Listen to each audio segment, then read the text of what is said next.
Monsieur, bonjour, merci de nous rejoindre à la une de l'actualité. Poursuite des travaux de la 17e conférence de l'Union des conseils des pays membres de l'Organisation de la coopération islamique organisée sous le patronage du président de la République.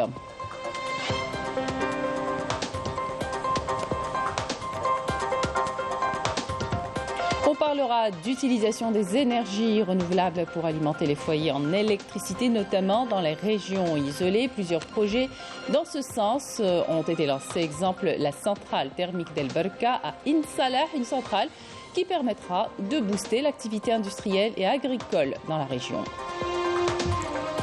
On reste au sud justement pour parler d'agriculture à In Gezem où un agriculteur a lancé sa propre exploitation agricole pour cultiver des produits bio. Et à Al-Oued, on vous présentera le projet d'un jeune diplômé dont l'objectif est d'offrir aux agriculteurs de la région un système d'irrigation à pivot central intelligent.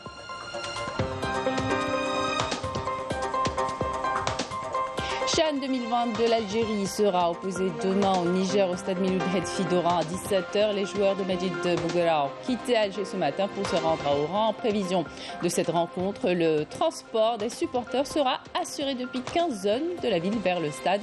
300 supporters nigériens et d'autres Algériens sont concernés par cette mesure. Bienvenue à tous. Visite ce matin de travail du ministre de l'Intérieur, des collectivités locales et de l'aménagement du territoire, Brahim Merad, accompagné du ministre de la Poste et des Télécommunications, Karim Bibi Triki, au cours de laquelle ils ont inspecté des projets de développement dans cette nouvelle wilaya de l'extrême sud du pays, dont le projet de réhabilitation de la RN6 reliant les communes de Regen, Borjbedji Mortar et Timiaouine sur un premier tronçon de 150 km. Parlons d'énergie à présent, direction In Salah pour vous faire découvrir une centrale électrique qui fonctionne grâce au gaz naturel qui, une fois livré, permettra de produire pas moins de 160 MW d'électricité. Elle fait partie des projets réalisés dans le Grand Sud algérien pour le renforcement et l'extension du réseau électrique. Commentaire Walid Yousfi. Nous sommes dans la centrale électrique à gaz d'El Barka, près d'In Salah. Une centrale thermique qui produit de l'électricité grâce à la chaleur dégagée par la combustion du gaz naturel. Avec une capacité de 160 MW, elle permettra d'alimenter en électricité les foyers de la région et réduire la surcharge sur le réseau local. Grâce au gaz naturel disponible à In Salah, nous sommes en train de réaliser une centrale qui fonctionne grâce au gaz naturel, en utilisant des turbines à gaz.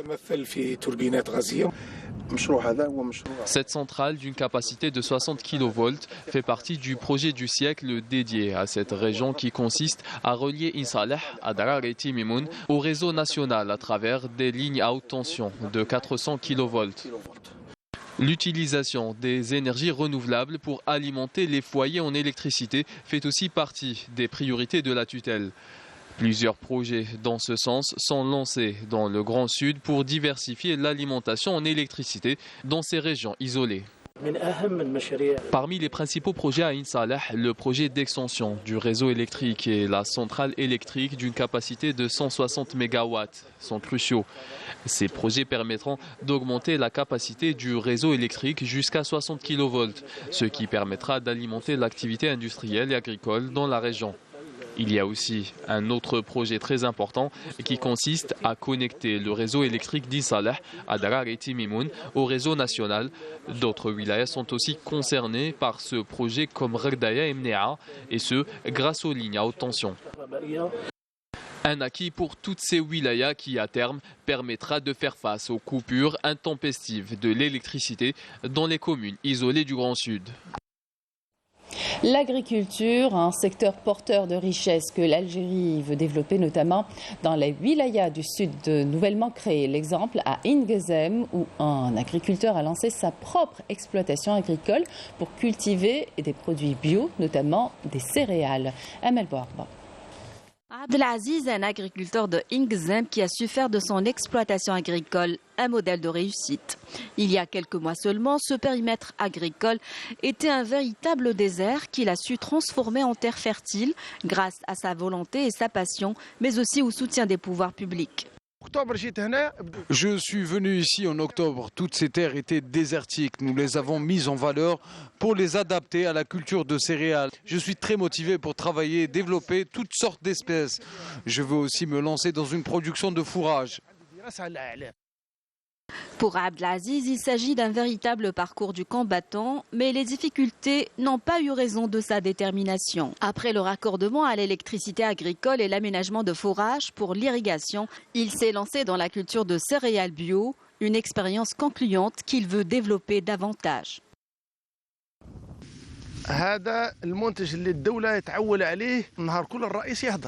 Voici un produit sur lequel mise l'Algérie et insiste le président de la République. Le blé que je cultive dans mon exploitation, il y a aussi, comme vous le voyez, du maïs. Tout cela, ce sont des produits bio.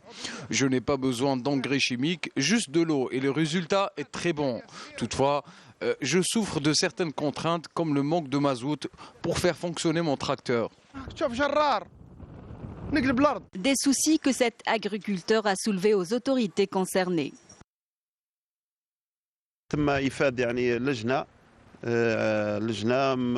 Une commission composée de représentants du secteur de l'agriculture et de l'énergie a été mise sur pied pour recenser tous les agriculteurs et les tracteurs qui consomment du mazout pour les approvisionner et régler ce problème.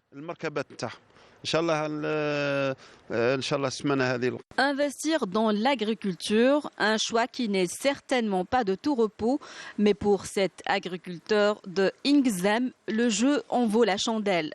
D'autant plus que cette wilaya du Sud nouvellement créée regorge de nombreuses potentialités dans ce domaine.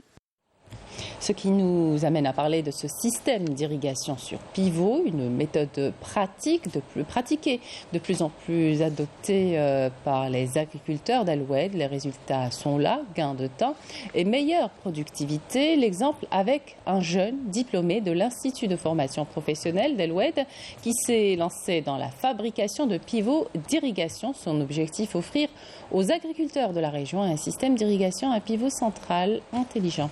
Raouf Hamouch. Adopter une stratégie efficace pour économiser l'eau, c'est le défi que s'est lancé Jafar, fraîchement sorti de l'Institut de formation professionnelle d'Al-Oued. Déterminé à aller de l'avant et apporter un plus au niveau de sa wilaya, ce jeune diplômé décide de se lancer dans la fabrication de pivots d'irrigation. Son objectif ?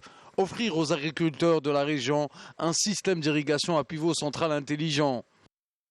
Je suis spécialisé dans la fabrication de pivots d'irrigation. Ici, nous produisons tout type de pivots avec des capacités d'irrigation allant de 5 à 30 hectares pour le développement de l'agriculture de notre pays. Jafar l'a fait. Il produit aujourd'hui du matériel d'irrigation avec des techniques modernes pour l'économie de l'eau. Le tout appuyé par une main-d'œuvre qualifiée 100% algérienne. C'est ici, dans cet atelier, que j'ai appris la fabrication de pivots d'irrigation mobile et par aspersion. Actuellement, j'emploie 9 personnes qui sont toutes diplômées. Par exemple, vous avez des ingénieurs en génie mécanique, des ingénieurs en génie électrique. Bref, Dieu merci, aujourd'hui, la machine est bien huilée et ce, grâce à des compétences nationales. Adopter des méthodes d'irrigation modernes et intelligentes est aussi une nécessité afin d'améliorer les rendements agricoles.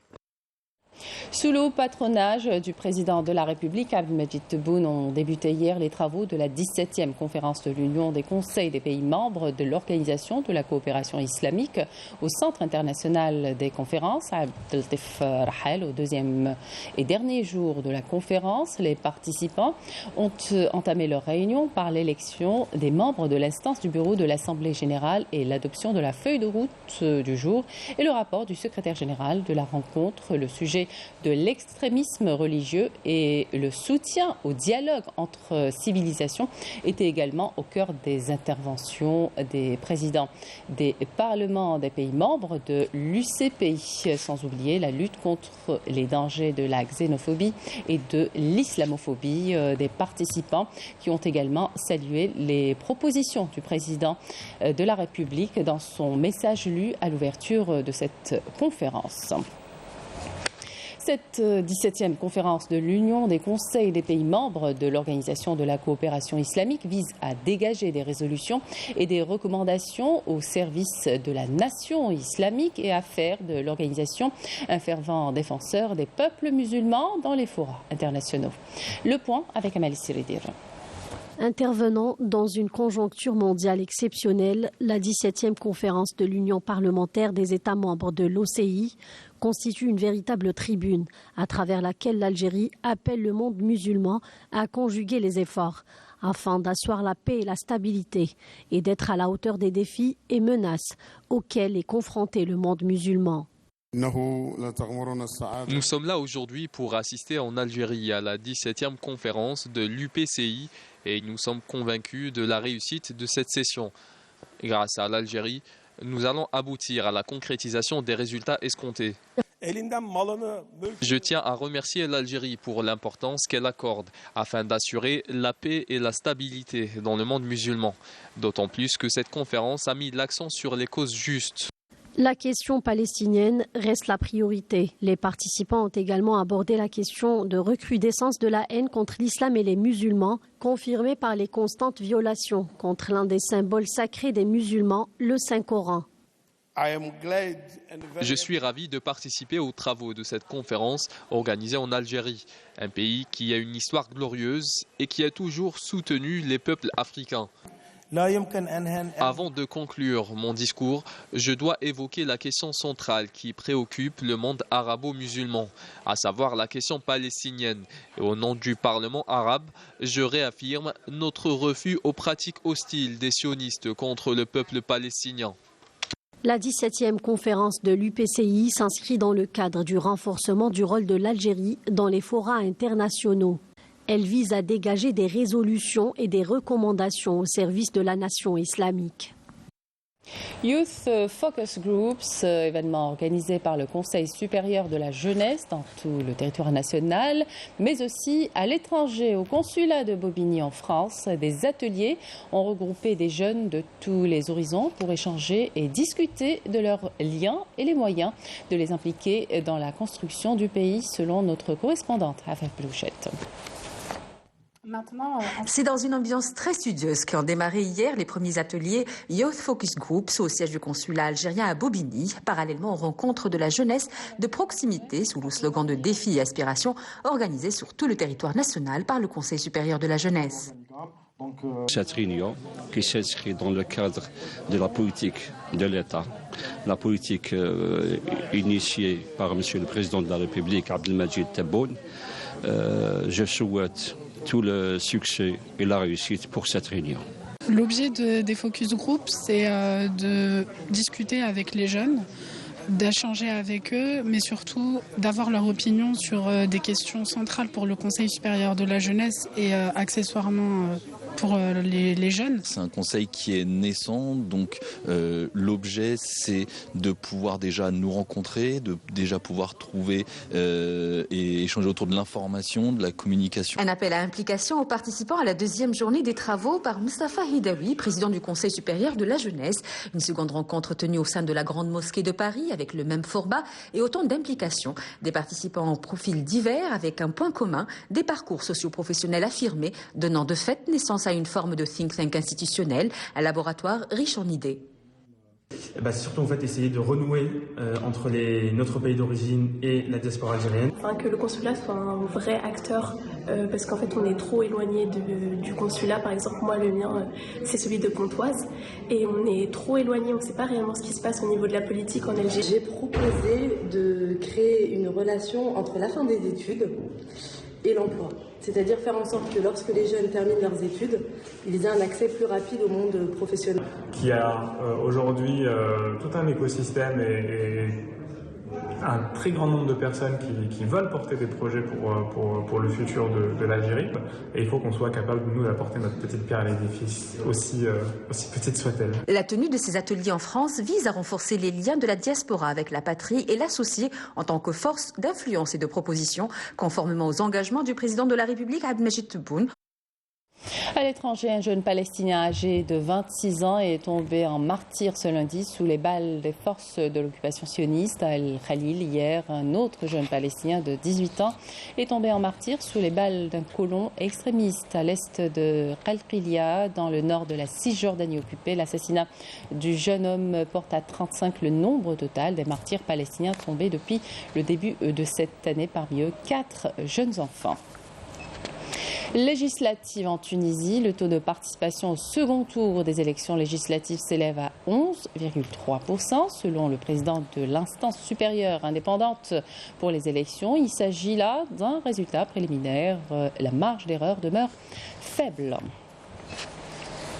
CHAN 2022, l'équipe nationale a a quitté Alger ce matin pour se rendre à Oran où elle affrontera le Niger demain à 17h au stade Miloud Hedfi.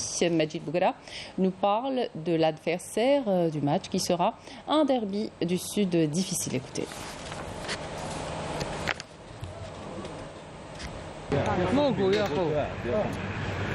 Ouais, c'est un match très important pour aller au bout en finale, Inch'Allah.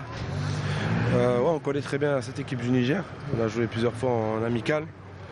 Voilà, ça a toujours été des matchs serrés. On a vu que c'est une équipe qui n'a pas encaissé de but, qui a éliminé des gros morceaux aussi. Donc voilà, elle mérite d'être là. Donc on la respecte, on se connaît très bien. Donc voilà, ça va être un match comme tous les matchs, difficile. Mais voilà, on s'est bien préparé pour ça. Écoutez, ça fait partie de la compétition. Comme toutes les équipes, à part le Niger, ils sont restés fait Wahran depuis le début. Mais Wahran, on a eu l'opportunité de jouer dessus. Donc, et puis نلعب في دارنا. Donc, puis نشكروا الشعب الجمهور تاع وهران et toute l'Algérie qui ont encore acheté les billets. Je crois qu'ils ont battu le record encore. 5 heures. Donc c'est ex aequo alors Alger et Wahran. يعطيهم صحة et Inch'Allah voilà à nous de faire le travail pour les rendre heureux, Inch'Allah. Il y a toujours Chouaïd Bih qui est encore pas prêt à 100%. Et autrement, le reste, alhamdoulilah, tout se passe bien. Et sachez que le transport des supporters sera assuré depuis 15 zones de la ville vers le stade Miloud Hedfi. 300 supporters nigériens et d'autres Algériens sont concernés par cette mesure. Nourdine Hani. Oran El Bahia s'apprête à revivre les magnifiques moments des récents Jeux méditerranéens avec le déroulement de la demi-finale qui opposera mardi prochain les poulains de Majid Bougra à une surprenante équipe du Niger. À 48 heures du match, c'est la ferveur et tout le monde attend avec impatience de voir le 11 national au stade Miloud Hedfi. Tous les tickets ont été écoulés, le stade va afficher complet. Et à cette occasion, le comité d'organisation est à pied d'œuvre pour organiser le déplacement des supporters algériens et nigériens au rang vers le magnifique stade. Une organisation qui se veut parfaite, comme nous l'explique M. Mustafa Slimani, membre de la commission du transport du CHAN. La commission de transport a 2 catégories, celle des volontaires au nombre de 35 et celle des 60 conducteurs. La commission a choisi des points de départ tels que Hay Planteur, Hay Nord, Hay Sid el-Bachir et bien d'autres. Et cela à la grande satisfaction des nombreux supporters. Cette excellente initiative du transport des supporters va permettre aux services de sécurité de leur faciliter la tâche. Je suis de Sidi Bachir et j'ai appris qu'il va y avoir des emplacements de bus pour notre déplacement vers le stade. Rien n'est laissé au hasard et après le stade Nelson Mandela de Barraqi, le complexe Miloud Hedfi, à son tour, va vibrer pour les Fennecs. Et tout le monde souhaite la victoire et le retour à Alger pour la finale. Et tout a été assuré pour la réussite de cet événement sportif de grande envergure. Rien n'a été laissé au hasard pour garantir un accueil exceptionnel aux hôtes de l'Algérie pendant le championnat d'Afrique des nations de football, que ce soit pour les infrastructures hôtelières, toutes les infrastructures concernées par les compétitions. Smaïl Belkaidia. Après avoir accueilli le premier tour et une rencontre des quarts de finale durant le CHAN, les deux sites de Constantine et Annaba peuvent se targuer d'avoir honorablement accompli leur mission organisationnelle, tant il est vrai que la réussite était au rendez-vous à la fin de chaque rencontre. Il faut reconnaître que les deux villes n'ont pas lésiné sur les moyens pour être fin prêtes en mobilisant la logistique nécessaire pour hisser les infrastructures sportives à un niveau international, puisque les stades 19 mai 56 d'Annaba et Shahid Hamlaoui de Constantine ont fait peau neuve pour la circonstance et ont réussi à faire l'unanimité tant au niveau des membres de la CAF qu'au niveau des équipes ayant joué leur match dans les deux villes. L'autre grande réussite, c'est la présence en masse du public lors des rencontres, puisque les spectateurs se comptaient en dizaines de milliers à chaque confrontation, suscitant l'admiration des équipes présentes, étonnées de voir autant de monde alors que l'équipe nationale algérienne n'était pas sur le terrain. Étant un facteur très important, le public, par sa présence massive, a grandement contribué au succès de cette compétition continentale. À cela, il faut également ajouter l'aspect touristique et culturel qui a ébahi les visiteurs de Constantine et d'Annaba, qui ont fait honneur à leur réputation de ville historique et accueillante. Quant aux infrastructures hôtelières, elles étaient aux normes mondiales pour que les délégations soient dans les meilleures conditions d'hébergement durant leur séjour. Le satisfecit est amplement justifié pour Constantine et Annaba qui ont été retenus par la Confédération africaine de football pour abriter les rencontres de la prochaine CAN des U17 au mois d'avril prochain, confirmant si besoin est que tout est favorable pour accueillir la CAN 2025 en Algérie.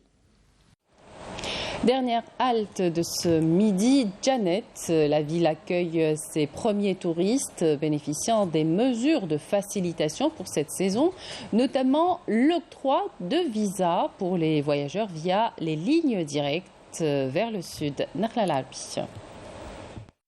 Le choix de la wilaya de Djanet, première wilaya au niveau national, a bénéficié des nouvelles procédures souples d'octroi du visa n'est pas fortuit. Le joyau du Tassilin Adjer est sans conteste la vitrine idéale pour insuffler une nouvelle dynamique au tourisme saharien. Les premières impressions recueillies auprès des premiers touristes étrangers ayant bénéficié de ces facilitations le confirment.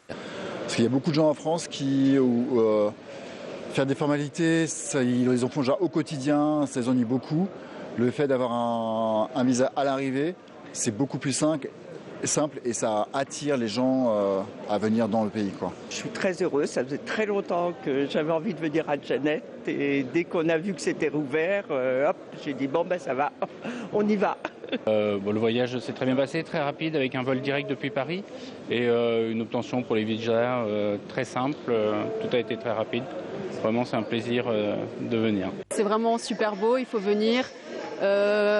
La région est super sécure, elle est très belle, les gens sont très sympas, très accueillants. Tous les moyens ont été mobilisés par les services de l'aéroport de Djanet, la police des frontières, la direction du tourisme et de l'artisanat de la wilaya, ainsi que d'autres services pour l'application optimale de ces facilitations. Des instructions ont même été données aux établissements concernés pour une meilleure prise en charge des touristes. C'est une première en Algérie que de délivrer aux touristes étrangers un visa d'entrée à l'arrivée au niveau de l'aéroport. Ces mesures sont à saluer. Je remercie les pouvoirs publics pour ces nouvelles procédures d'octroi du visa aux touristes étrangers. Ça leur évite de se déplacer au niveau des consulats. C'est une initiative louable. C'était un souhait, voire une requête émise par les habitants de Djanet et par les opérateurs du secteur du tourisme de faciliter les procédures. Et cela permettra d'encourager par là même le tourisme saharien en offrant aux touristes les meilleures prestations possibles. Le tourisme à Djanet est en plein essor. En effet, près de 3000 touristes étrangers de 35 nationalités et 17 000 touristes locaux ont visité la capitale du Tassilin Adjer en 2022, selon les données de la direction du tourisme et de l'artisanat. Et c'est la fin de cette édition. Merci de votre attention. Excellente suite de programme sur Canal Algérie.